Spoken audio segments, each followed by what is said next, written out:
Hey, thank you so much for watching my YouTube channel. Super stoked you're here. And of course, you want to subscribe because this is a magnificent channel. Short, but very, very helpful. And we're doing a series, we're finishing it today on the people part. People. In 2020, people, man, this has been an interesting year for people and relationships.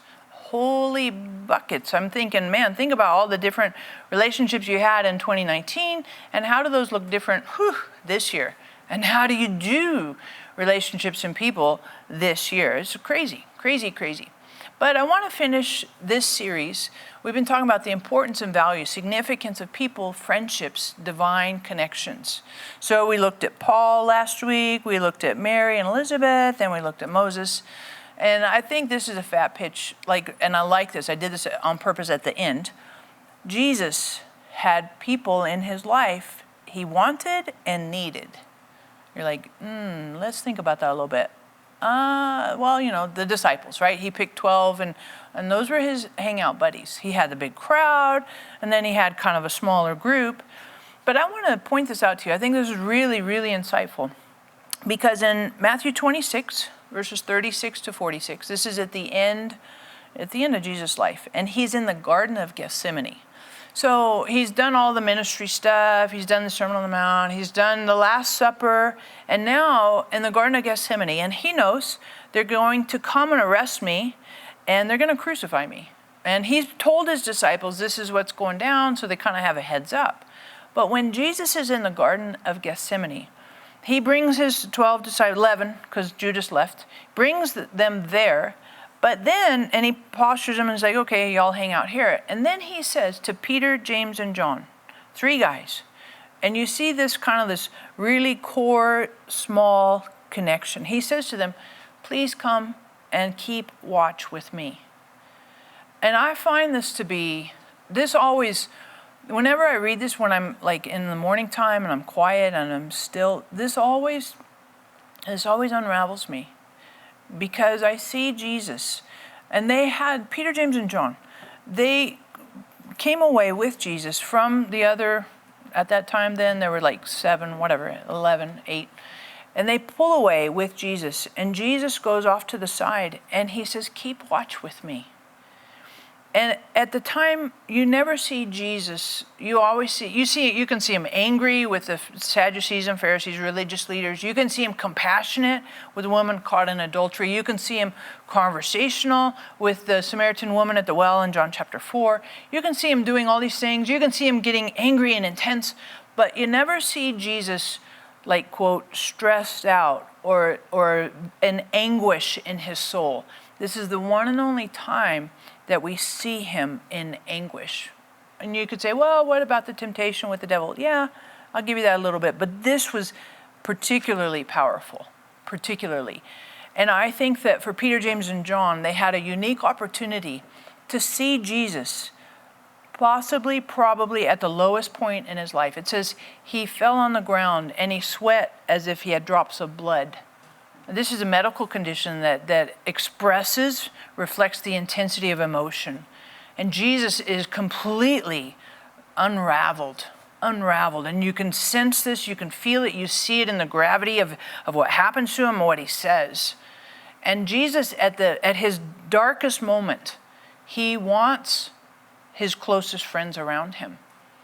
And I bring this to your attention because people are important. If Jesus wanted Peter, James, and John with him in that darkest season, then I would encourage you and I that we need people and people need us in the darkest season. And I would say to you, and I can appreciate that it's very awkward and uncomfortable if you've been around somebody when they're in a really difficult time and they may want space, or you may be in a really difficult season and you're like, I don't know. But Jesus models for us in times and seasons of tremendous pressure, anxiety, intensity, that we need people and people need us. And we need to be connected and we need to participate. And it's not like you have to solve it. Jesus wasn't asking Peter, James, and John to do anything. He just said, keep watch. Keep watch with me. I just want you to keep me company in this very dark night. And sometimes that's the best thing we can do, or that's all we need from somebody. They don't have to fix it. They don't have to run someplace, and they don't have to say the right thing, or they just keep company. Be present. I'm here, and sometimes you maybe just want to touch their shoulder. I'm here. I'm with you, and I'm steady. And it's just a short, even just a text message. I'm here, and receiving that as well. Letting somebody walk alongside you in those dark, difficult seasons, experiences of life. And Jesus models for us that we need people and people need us. Even Jesus, the Son of God, God incarnate, wanted and needed people around him at his darkest time in his life. And so I just encourage you, let's think about that. And let's think about, what does it mean to keep company? If you think about Job's friends, back in Job, he had 3-4 friends that came at his darkest time. He lost all of his kids. He lost all of his wealth. He lost his health. His wife was awful. And his 4 friends came, and it says for 7 days, they just sat with him and didn't say a word. It's when they started talking that everything started to go down the drain because they were so negative and judgmental. Sometimes we just need to keep company with somebody, just to be present, just to be steady, just to be loving. And love is steady, enduring, faithful, patient, and letting somebody love you as well as you genuinely loving somebody else. So just encourage you in this series, we've talked about the need for people, that people need us, we need people, we need relationships, we need connections, and that's very divinely organized and appointed. And Peter, James, and John, they didn't pull through with Jesus. They fell asleep. They were tired. And Jesus says, the spirit is willing, but the flesh is weak.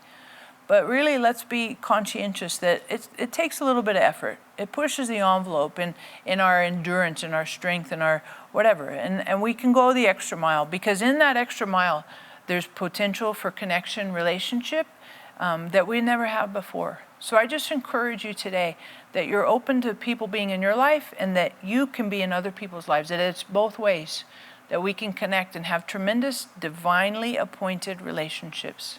It goes along with Proverbs 27, verse 17. God brings us iron sharpening iron, friends, and empowers us to be the same to those he brings to us. So thank you so much for watching. And of course, get the notifications, because that little bell right there, super helpful that you kind of get new stuff every week when we pop these up. So thank you again for giving comments and giving some feedback, likes and dislikes. If you think about a question to answer, I'd love for you to answer this question. What is, and this is a little random, but that's okay. What is your favorite food? What's your favorite food? Ice cream? Is it spinach? What's your favorite food? And the reason I say that is because a lot of times we get to share that with a friend, and it makes it all the better. So what's your favorite food? Great way to connect here at the end. And next week we're starting a brand new series, but I'm so excited to give you this really amazing joke. Some of you are going to be like, I get it, that's fine. So I was hiking yesterday, and suddenly I ran into a cougar. So like in Colorado, we have mountain lions and all that, but here there's a cougar. And when I ran into the cougar, it almost made me Puma pants. Puma, get it? Cougar, Puma. I know, you're like, Sarah, that's just gross. I agree. Most of the time, these are not crude jokes. That one was pretty borderline. Nevertheless, next week will be way better. Thanks again.